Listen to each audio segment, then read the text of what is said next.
world is changing fast. New technologies are impacting how we think about products, services, and the way we live our lives.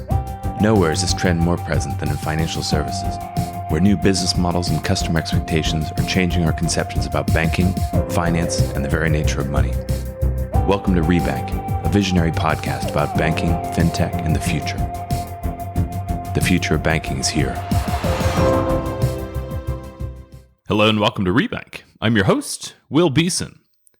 Today I'm joined by Chris Dean, co-founder and CEO of Treasury Prime, a leading U.S. banking-as-a-service platform, fresh off a $40 million Series C round. Treasury Prime is a software company that connects sponsor banks to customer-facing fintechs, and by doing so powers bank accounts, cards, and money movement.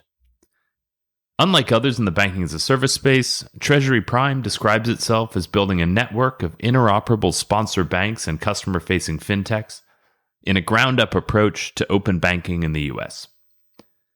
In this conversation, Chris and I discuss the state of the banking-as-a-service industry, Treasury Prime's approach compared to other software-based BaaS companies and tech-enabled sponsor banks themselves, the economics of banking-as-a-service, the evolving regulatory environment, and more.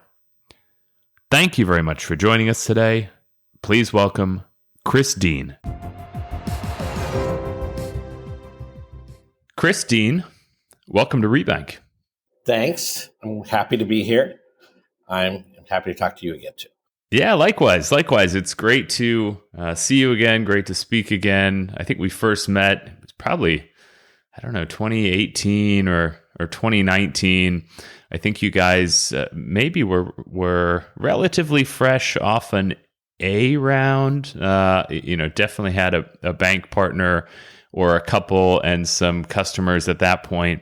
But over the past 3+ years now, you've really, I think, hit your stride at Treasury Prime, and I think just this week at the time of recording, you announced a $40 million Series C. So look forward to digging into all of that. But maybe to kick us off, we can get a quick intro from you and I guess a high-level description of what you're working on at Treasury Prime. Yeah, that's great. And thanks again for having me. Always enjoy these conversations. So Treasury Prime is a software company, and we make banking APIs to connect banks and enterprises. Typically, this is embedded banking applications that people do. We have a unique model in that we have a marketplace of banks and enterprises, fintechs if you'd like, that we connect together. We're a software company. We don't hold risk. We don't handle compliance. What we do is we build tools so that the bank or the fintech can handle compliance and can handle risk.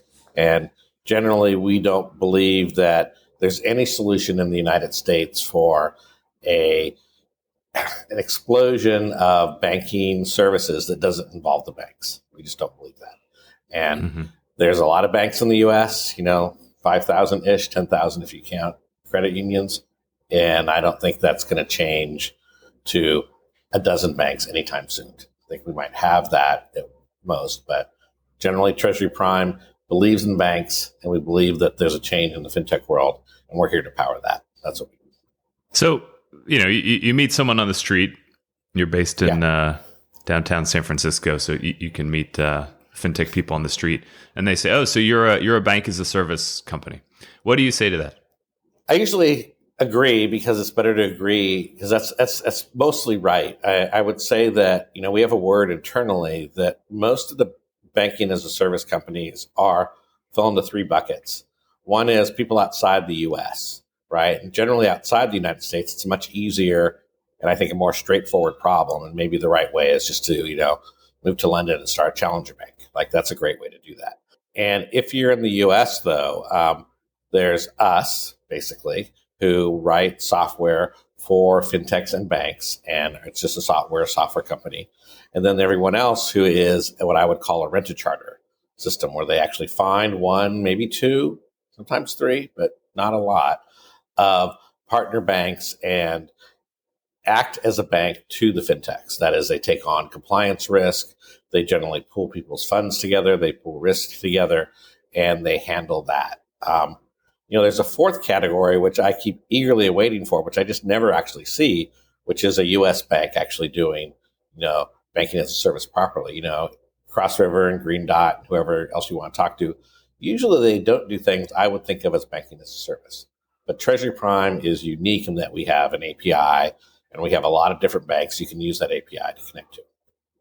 Maybe to kind of make this tangible for the audience who isn't as deep in it as you and me, what's an example of a use case or a business model that you guys support? Sure. Our client I've been talking about for a while that is very typical is it's a SaaS software company. It's called Builder Trend. They make construction software to run your construction job site. You're building a bowling alley. You need permits, you need schedules, you need materials, you need people who work there, and they have software to manage all of that, and it's great. They've decided they wanted to add banking services to their app to help their users. Like construction is a very cash flow sensitive business, and they wanted to be able to see the money movement directly, be able to do payments, everything from inside their app. So they partnered with us. We found them a bank. And they use our software to connect to the bank, but they have a direct relationship with the bank. And that is how it works. So the end user, the person running the construction company, they can see the balance of their bank account. They can write checks on that. They can send ACHs and wires. They can see money coming in. They can set triggers coming in on all their inbound payments. They can have a debit card if they want. It's not super common, but they can have a debit card if they want. And so from the end user, it looks like a bank, but it's a bank that's very bespoke to that particular industry. That's construction. And what's the relationship like between that vertical SaaS construction company and the bank that they work with? They have a direct relationship with each other. Treasury Prime is a marketplace. We have a lot of banks. The number we quote today is 16. It's a little bit more than that, but 16 banks. And when a new customer comes in, we have an intake process where we match them up with the bank. And once the bank is comfortable with this client, and not everyone is, it's not always a good match, but we have enough banks we can always find a good match. That the bank and the fintech have a direct relationship with each other. They have regular meetings. It's their banker. They have their banker's phone number. Bankers are great at this. They lean on Treasury Prime for things like technical support, but a lot of the day-to-day work is with the bank. Okay, so this space over the past handful of years, the banking as a service space, and you can kind of, I guess, extend the terminology a little bit and call it, embedded finance. Sure. It's been of great interest to many people. We've seen lots of activity in the space over the past number of years, and you guys have been building away day in and day out. What observations or learnings do you have? Have you developed over the past 3, 4, or 5 years since you've been working on Treasury Prime that inform the way you structure your business? And indeed looking around, you say, oh, it might have been interesting had we actually done this other thing instead. I'm sure you wouldn't admit to that, but to the extent you have those sorts of reflections. No, I'm with you. So, our story here is that my co-founder Jim and I, we had a company along some other folks called Standard Treasury, very early in the U.S., where we were trying to make an open banking style solution for the larger banks in the U.S. Silicon Valley Bank was our first client. They bought that company, and I ran the fintech group. Jim and I ran the fintech group there for 2 years. And we saw how the bank worked directly from the inside. We saw, how the regulators interacted with the bank and how the fintechs interacted with, at a distance with the regulators. And, I'm really an engineer, a startup guy. I've done, this is not my first rodeo. I've done multiple successful startups. It was eye-opening to see how the bank worked. And we developed our strategy then. And I think we were impressed by like the overall great product market fit we had when we were at SVB. We were turning away clients. It was so great. I'm like, well, we should take advantage of this because it doesn't look like any of the banks is really going to go for it the way we wanted to. We had some hopes for BBVA to do something big, but they never really got there, and they semi recently just kind of left that whole space. But we said there's a way that you can handle this. There's a way that you can help accelerate the growth of fintechs in the United States. And everyone we looked at who was doing it seemed like they were doing it wrong. Like, you can't rent a charter and pretend to be a bank. You have to be a bank. And if you look at it, you can't be a single bank. Like, the deposits controlled now in the U.S. by fintechs, I would say, are on the order of 100 billion in deposits, that kind of number. That's small compared to the overall deposits in the U.S. But it's big for a single bank. Like, it seems very likely that in 3-4 years, the fintechs will control $1 trillion in deposits, which is about 5% of the U.S. total deposits. That is definitely too big for any single bank. So you're going to need a lot of banks participating in this to work. And yet we don't have an open banking style API. So what do? This is how this whole viewpoint of being at SVB informed all this. Our strategy of we have to have a lot of banks all using the same technology with the same API, so the fintechs can actually connect to whatever bank they want, wherever they can get the best deal. They can move banks if they want. They can have multiple banks if they want. But you have to do this from a technology first perspective. And that's really what we did then. And like, our opinion hasn't really changed in the past, 4 years or so, that really the banks are the ones who have to handle the compliance. The fintechs are the ones who have to handle the end user relations. And we are the ones who handle the technology that connects these two together. We can't do compliance for you. I'm sorry. I just can't. I can't like talk to your end customers for you. I'm sorry, I can't. But the bank is good at one, fintech's good at another. Let them be them. That's our whole premise. I mean, if anything, that's been proven to us. It's good to feel right. Right now I feel very right. Mm-hmm. In terms of the API marketplace concept, right, and the idea of having many banks and fintechs being able to, the implication is like via integration to one API or suite of APIs that you offer, basically interact with potentially multiple banks on the back end and or switch banks as necessary. Now, I'm sure there's like a kind of contractual wrapper, there's a compliance wrapper, like some operational considerations. It's more than just API calls. The way you describe that makes sense if you're talking about like weather forecasts or the results of sporting events where different providers are probably pushing you all the same data. Maybe some are a little bit faster, maybe some are a little bit cheaper. But if you're talking about a checking account or debit card issuing, which has additional operational complexities and various other things, how in practice do you kind of work with both the banks and the fintechs to kind of create that ideal situation in which multiple banks can be involved, fintechs can have flexibility, basically the balance between what's purely software and what has an operational element? Yeah, I mean, it's a great question. Our biggest fintechs, that is our most active ones, like one of them has, say, I don't know what it is today, but like 700 million in deposits. They don't want them at one bank. They want them spread across. They're at 4 separate banks. They interact with them as if it's one giant thing. For them, it's a virtual bank. But yet they have contractual relationships with each one of those banks. They have their own bankers. Each one of those banks, they get different things from the banks. But for them, they have to have these banks. And one, just the deposits are too large. Like we have a $200 billion bank that could hold them all. But the rest of the banks can't, right? The rest of the banks are just probably too little to take, $700 million. It's a lot, even like the $40 billion banks are like, oh, I don't know, that's a lot. How does it work day to day? Well, they use our API. We do direct core integrations with every single bank we're at. They're all real time. So we do reconciliation in real time throughout the day. Most of the operational burden is taken over by that. It's way lower when you can do real-time reconciliation. And then the things that you can't do, we have tools to do. Mostly the banks do them. Some of the fintechs do them, and we do some. We don't really like to do any operational things, but we do some. Mostly it's the banks.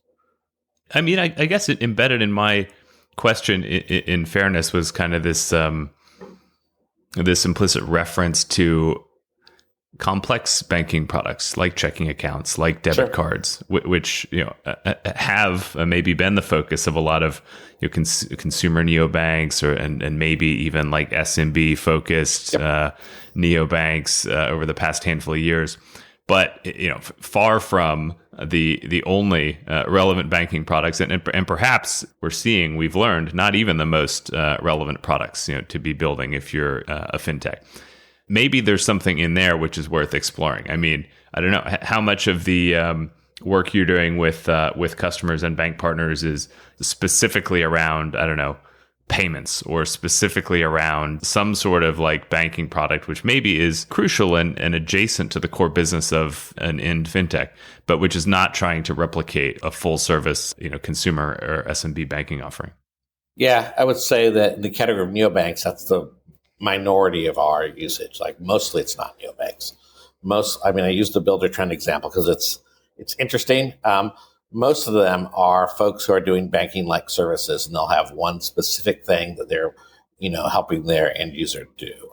Sometimes it's payment. Sometimes they'll spin up an SPV for, a certain activity that will be there for a year or so. And that's a real bank account and their money moving in and out. They could have debit cards, virtual or physical, attached to those, which, we have one customer doing a lot of that. But these are all deposit products. We look at the world as bank account centric. So that you create a bank account, you can create a retail, like a personal bank account. You can create a commercial, like a business bank account, create trust. You can do any kind of regular bank account. And they're absolutely regular bank accounts. And you can do anything you want with that bank account that the bank allows. And the way our real-time integration works is that anything that bank can do, you can do at the bank. And because of all this, it's actually an easier problem than people think, right? Once you do the hard work up front of these integrations and like setting up all the operational triggers and all the operational flows, which, we spent the last 4 years doing, the whole thing becomes easy. Like we have this multi-bank solution we do where people can move money instantly between any of our banks. That works great, but it only works because we have done all the hard work. If you're hoping that you can like pool everyone's money in a single FBO and have a ledger and have that work, that is an operational burden right there. You just signed up to, hire hundreds of people to do manual reconciliation all day because it's hard, right? We don't do any of that because at the end of the day, we're a software company, right? We want to automate the whole world. The parts we can't automate, the banks do because the banks are really good at this. How much of your work over time, you talked about 4 years of integrating with bank cores. I mean, is it like identifying, one kind of core provider or subset of cores and, perfecting integrations with those and then trying to get in front of all banks that use that core, or it's kind of individual relationships with banks that lead to an interest on their side that lead to a request for an integration, and then you're going in and popping the hood? That's a great question. We're the second, definitely. We don't approach it as as we're expanding based upon technology we already can do. We've decided that we'll handle any hard technical problem that involves, connecting to a bank. We have just a world-class engineering group. Mike Clark, who runs the engineering group here, and I have been doing this problem for 8 years now. And we know these cores really well, even new ones we know well, because they're all kind of the same. And we do the real-time integration. It's not fast. It is not easy. But once it's done, it's done. And the way that we decide on what banks to choose are we ask if the bank is well run, because that's the hardest part, right? The technology is the technology, right? But if the bank is not going to be good at dealing with the fintechs, or the bank is not going to be good with dealing with the operational exception handling, which you were alluding to, before, stuff happens, an ACH bounces. What are you going to do? You have to do something. And if they're not up for that, they are not a good bank for us. But if they are, then they're a great bank for us. And the technology, we say we'll just make work. There's maybe one or two we've said that's too weird, we won't do it. Because some of them are I have my own custom one, which I've been using for 40 years that someone who passed away wrote. I'm like, how about we put you at the bottom of the list? But, the major vendors, the FISs, the Fiservs, the Jack Henrys, we do those. We don't do all the FIS and Fiserv cores, but we do a good number of them.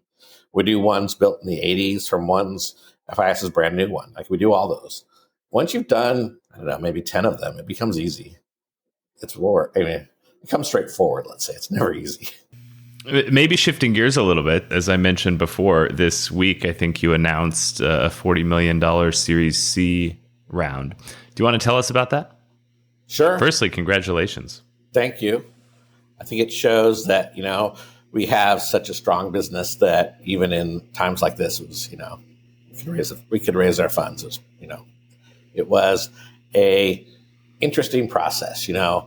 If we had done this, I don't know, a year before, it would have been, seemingly like an afternoon. But there was real diligence here.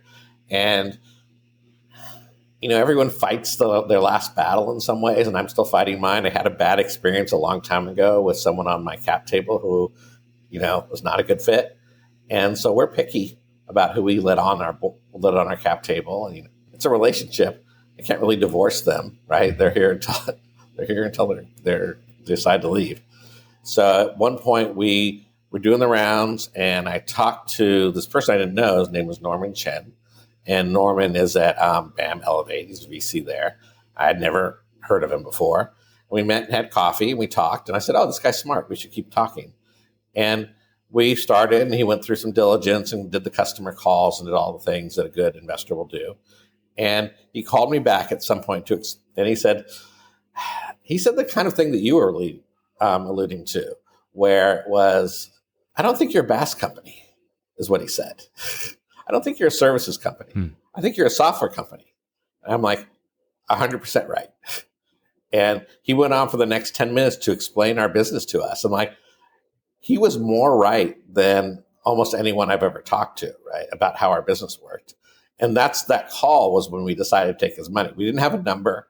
We didn't have any sort of terms or anything like that. But that's the point when we decided to take his money. Because someone that smart, someone who actually understands the business, that's who you want. Because it is clear to me that Treasury Prime is going to be a brand new banking standard in the U.S. We're just too big now, to not be that. But it's not going to be fast because the banks aren't fast. It's going to take a while, and we need the best people around to do that. So I was really happy to find Norman. He led the round. He's now on our board, which is great. We had all our insiders, participated too. They did pro rata plus some. We have new bank funds, which is a new person I met also who put some money in.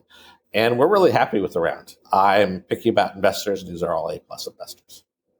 Excellent. Well, very, very happy for you and the team. So it sounds like you may or may not have had the calls with the skeptical VCs who are like, well, I see what Column is doing. They have a charter and they're building, basically sure. APIs on top of that. Yep. Plaid was super successful, so Column probably will be too. Or they look at a Synapse or a Unit or whatever and say these guys have brand names in the market. They have lots of customers, and so but you're doing things differently. It's you say it's an API marketplace, and they basically draw comparisons. And so why aren't you doing the thing with the license, or why aren't you doing the thing that's more the bank in a box plus charter? I think you called it rent a charter. What are your top 3 responses to questions like that? Right. We talked to all those people, 100%.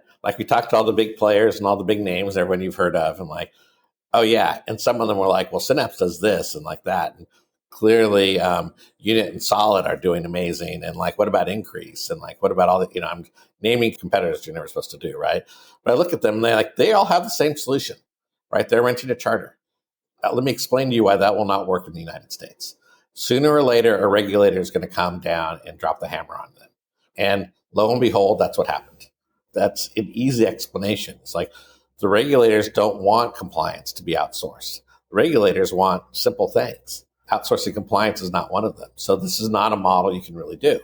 So then next will be that's one. They're like, yeah, but what about Column or Lead or somebody like that? And I'm like, that's a great question. I would say Column is a great family business that's going to grow slowly and be an amazing asset for the children. However, banks are not designed to grow at the rates that a venture firm would want them, wants to grow. and even self-funded and everything. It's the growth is constrained by the regulators. So what do you need? You need multiple banks. If there's indeed $1 trillion in deposits, who's going to hold those deposits? Is it going to be Column? Are they going to hold $500 billion in deposits? That seems unlikely. So the only thing that'll work is if you have a lot of banks, which leads to us. And the last bit they always ask, is, when are we going to get a charter? And my answer is, I never say never, but I hope never, right? That's a hard problem running a bank. All of a sudden you're regulated a certain way and it's hard, but you would have to be a really great executor to be able to run a bank and run a software business at the same time. And I think that was usually our responses. And most people were like, no, I don't believe it. Okay, great. I can tell you we're bigger than, multiple people you've named on that list, right? But that's fine. We'll wait.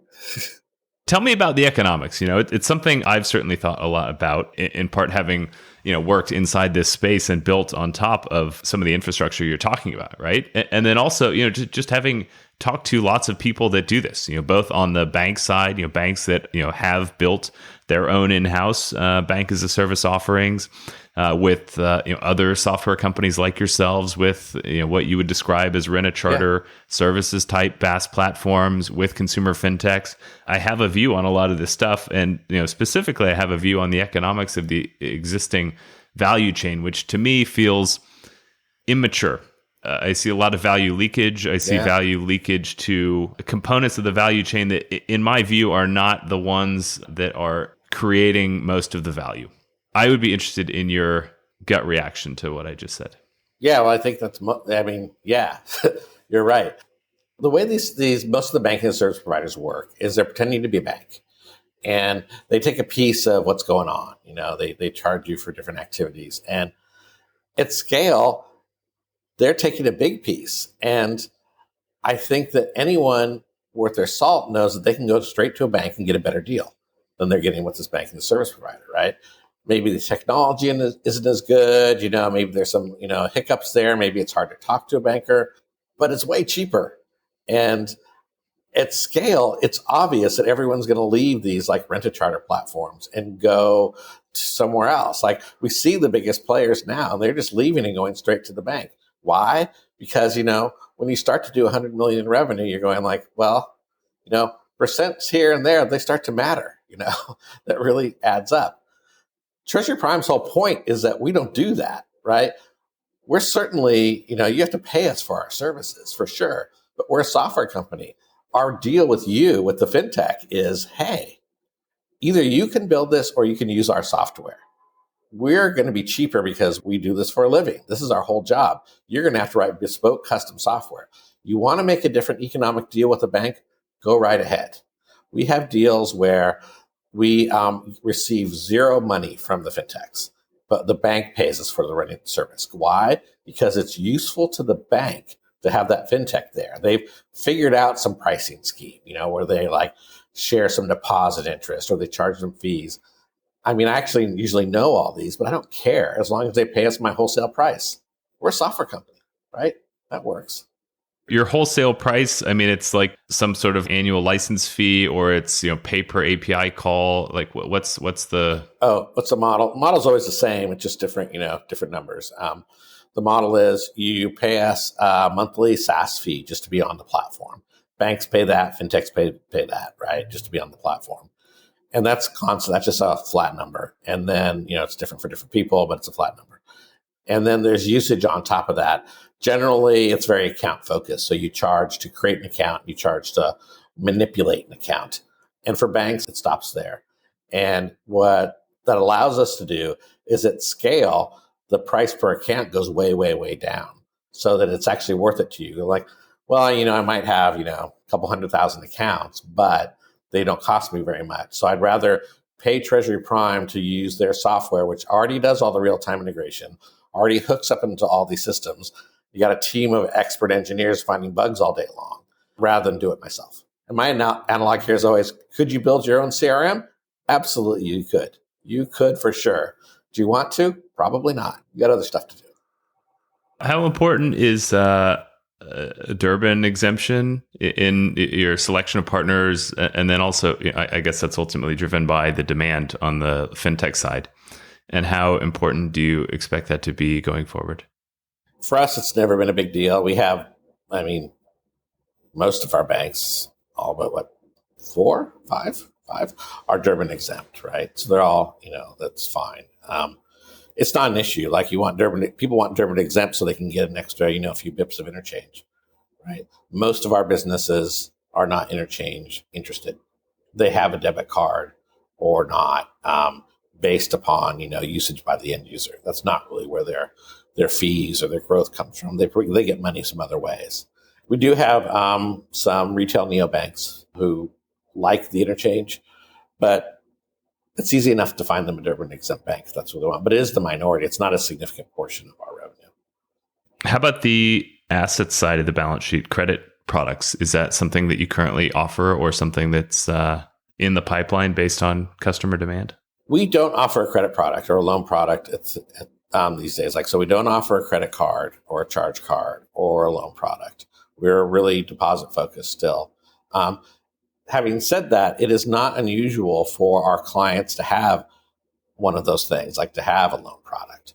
And the way they do it is they make a direct deal with the bank. And our deposit API is rich enough that it's easy to manipulate like a line of credit and draw down on it interactively. So if you're worried about how you manage that, our ledger can manage a lot of that. And it just becomes, you have to do the risk management. And that part is hard to outsource, right? It's cool. There's lots of great apps where you can at the end of the checkout process go, yeah, I would like to finance that, please. That's fine. I like that. We help people do that, but we don't do any of that ourselves because I think the risk, that's something you got to figure out, fintech. I don't know these clients. You do. Before we break, maybe you can tell us what's next for Treasury Prime. You raised $40 million for lots of good reasons, I imagine. What are you going to spend it on? Yeah, well, the thing that's really working right now, which we're doubling down on, is our bank network. Our bank network is exploding. More and more banks on our network. You got to think about it like any kind of network, whether it's eBay or Airbnb or whoever. The more people on it, the more valuable the network is, and the more useful it is. So we're doubling down on that. We have this unique kind of multi-bank model where clients can have multiple bank accounts at different banks. They can move money instantaneously between them. They can spread risk out in different ways. They can get services at one bank or another. We have some folks who have some cannabis deposits. They keep them at one bank.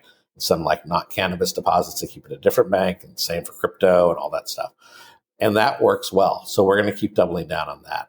I think at this point, we are excited by the number of banks we have. However, I would say that it is a small fraction of the banks we'll have in a couple of years' time. Chris, great to connect with you. Congratulations again on the recent progress and the raise. And I wish you guys all the best. Thanks, Will. Great talking to you. Chris Dean, thank you very much for joining us today. Thanks for tuning into Rebank. If you like today's show, reach out. Follow us on Twitter at Rebank Podcast and join the conversation. For more on banking, fintech, and the future, check out our regular content at www.bankingthefuture.com.